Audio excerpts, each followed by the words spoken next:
Salve, salve, senhoras e senhores, bebuns e bem boas deste Brasil dantes muito mais varonil. Tá? E hoje, mais aqui um bate-papo, mais uma cerveja na caneca, e hoje aqui para azeitar a garganta, né, para molhar a goela, vamos de Petra, R$ 2,79, boa e barata. Aliás, eu nunca fiz um vídeo dela, preciso fazer mais para frente, mas hoje não é o caso, hoje é só uma conversa mesmo.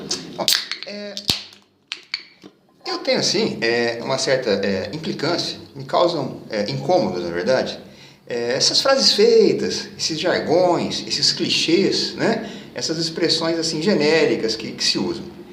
Aliás, dizer que jargões, clichês me incomodam, praticamente é um clichê, né? E um dos que mais me incomodam, isso assim, me incomoda assim, não se me deixar puto, de me deixar assim instigado, que não é verdade, sabe, enfim, me incomoda, né, quando alguém usa isso perto de mim. É o tal, fulano é acima da média. Me incomoda muito essa expressão, fulano é acima da média, usada num tom elogioso, né? Assim, quando alguém quer dizer que uma pessoa, ela se destaca, ela é um expoente, né, no seu âmbito ali de atuação, seja acadêmico, musical, artístico, esportivo, eles dizem, né, o fulano é acima da média. E o cara se pavoneia todo, né, estufa o peito, tem o ego lá inflado, né, feito pistola que tomou Viagra.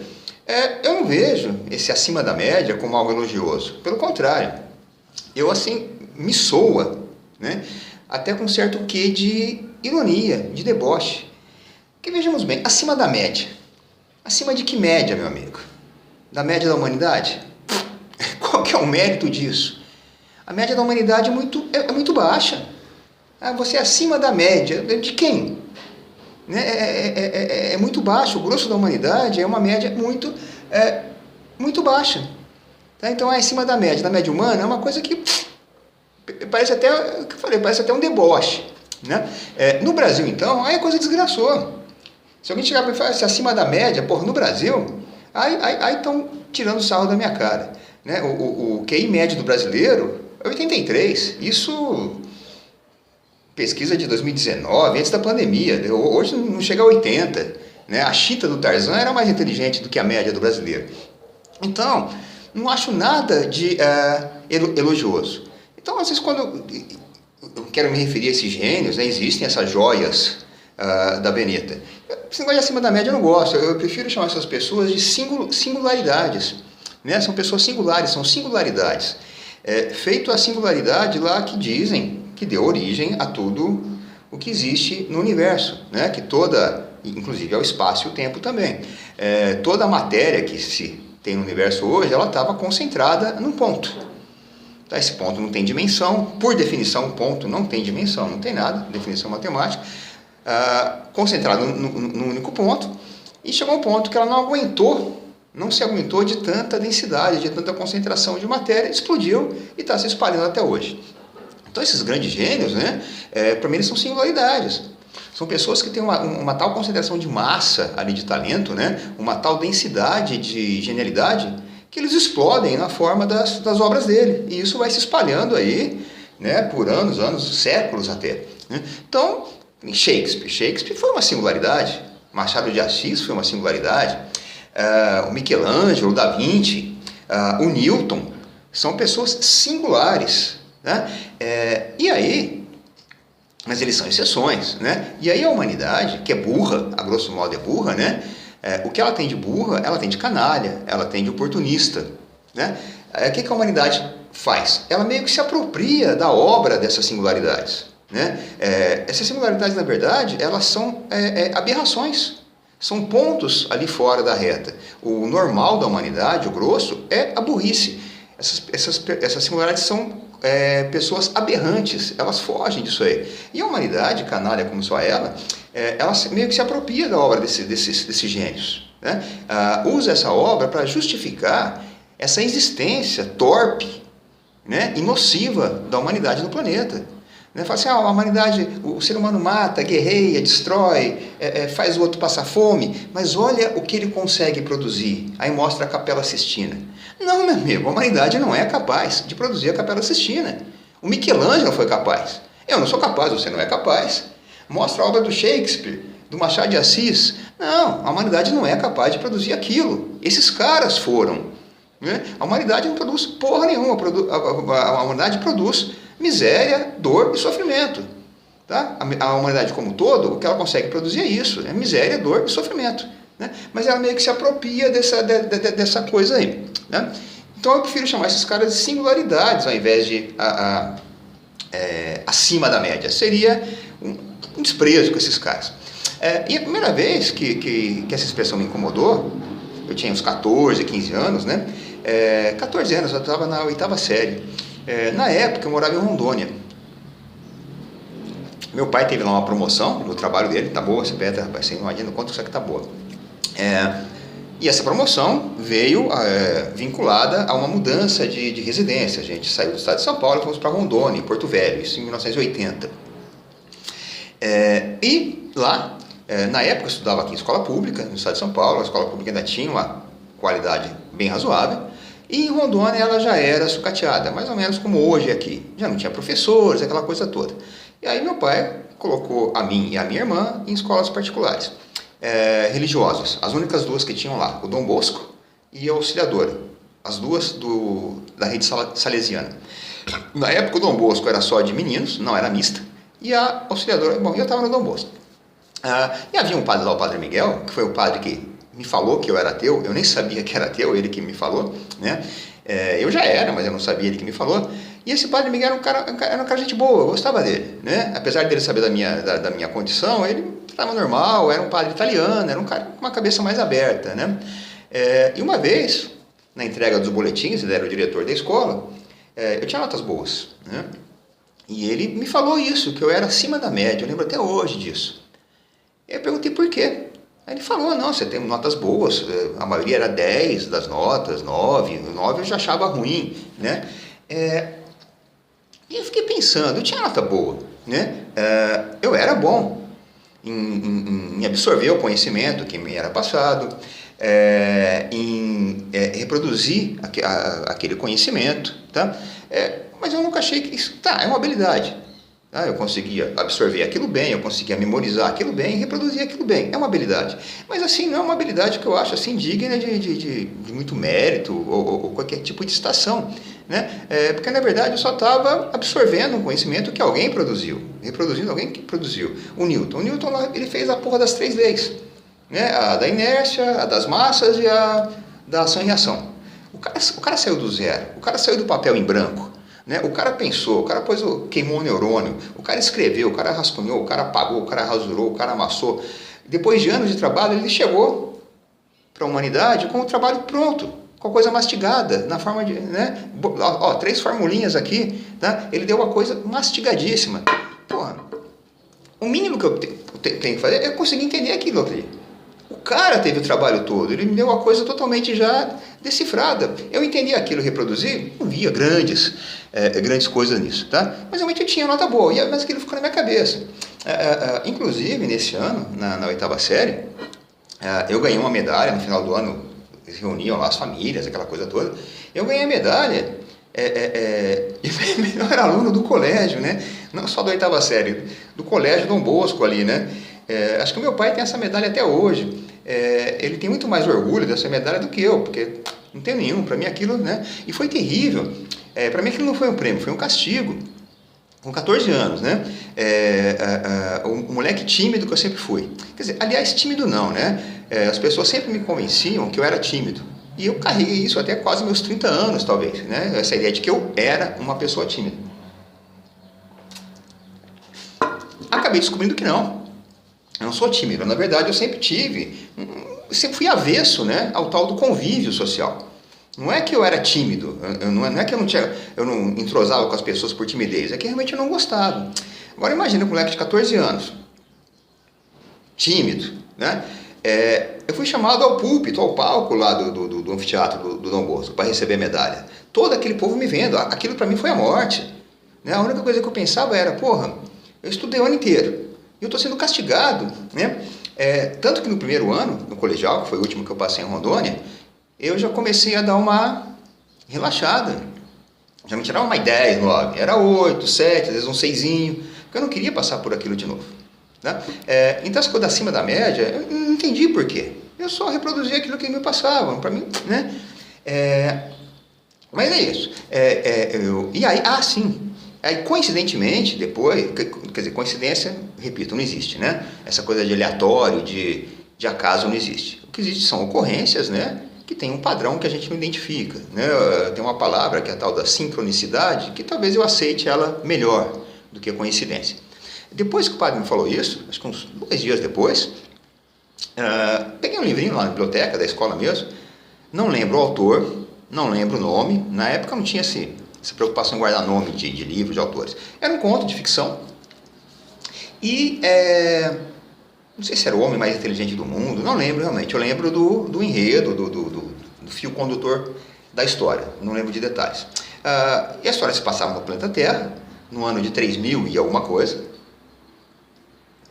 Uma sociedade utópica, né, toda bonitinha, etc, etc.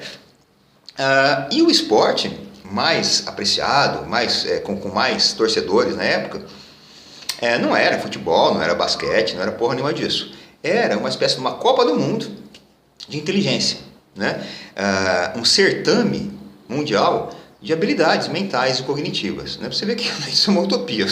Mano, imagina, nunca vai, né? Mas enfim, e aquele campeonato mundial daquele ano era um evento especial, porque havia lá um sujeito, que era o atual campeão, que ele já havia vencido o torneio de inteligência 9 vezes consecutivas, igualando um recorde de um seu antecessor.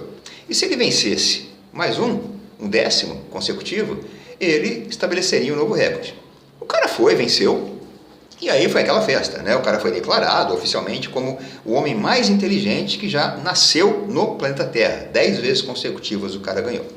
E aí aquela comemoração, repórter, aquelas coisas que sempre teve, infelizmente. E o repórter, né, faz aquela pergunta: nossa, como o senhor se sente tendo ganhado o campeonato, não sei o quê. E o cara vai falar o quê? Não, olha, acho uma bosta ganhar, não queria ganhar, mas enfim, aquelas perguntas, né?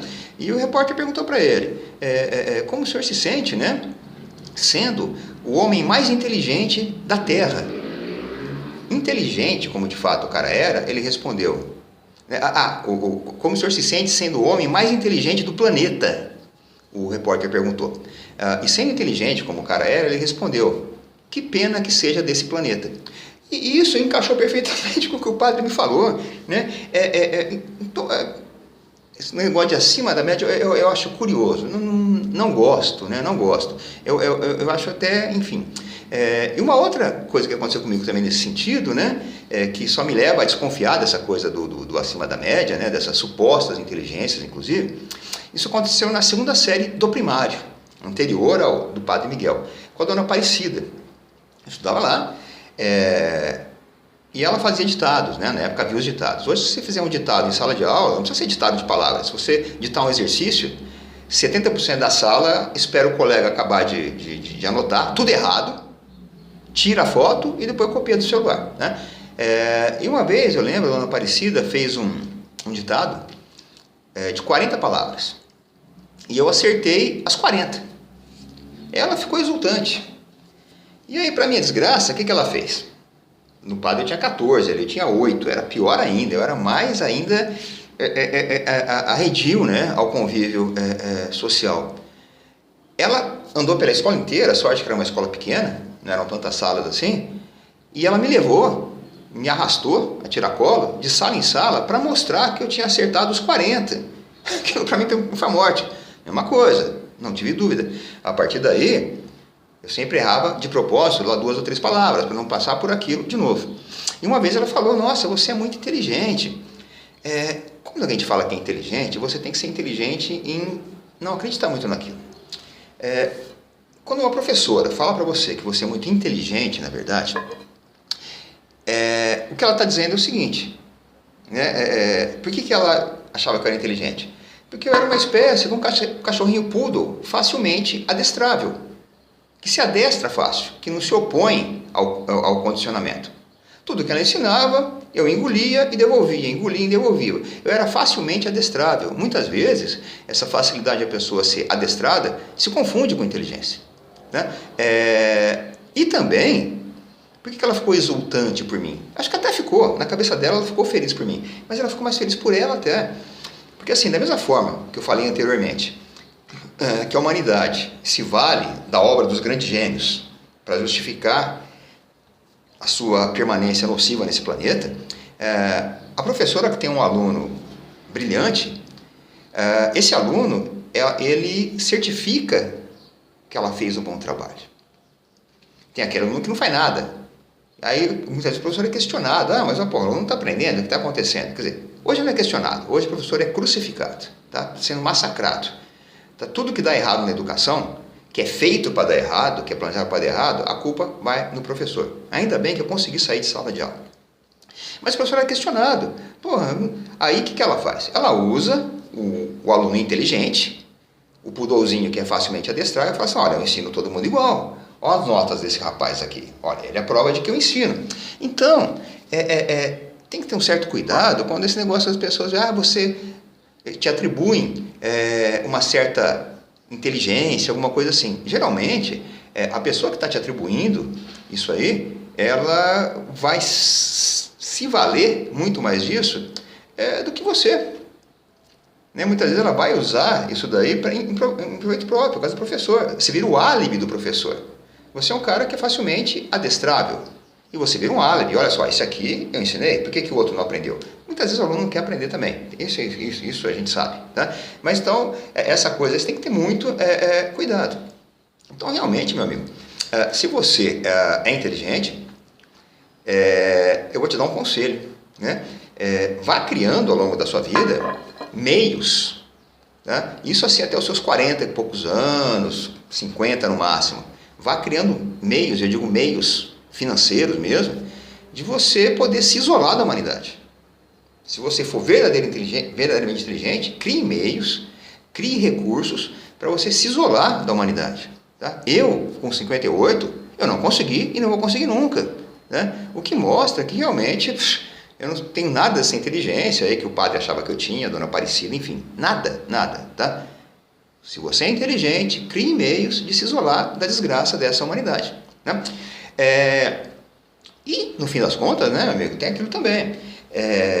Como disse, né, há 40 anos atrás, e hoje continua atual, e infelizmente, no Brasil vai continuar atual sempre, como disse o Roger Moreira, do Ultraje, né, isso lá na década de 80, Roger Moreira, detentor de um dos QIs mais altos aí, né, ele faz parte daquele 1% da humanidade, que está no QI acima de 160, 170, sei lá, né?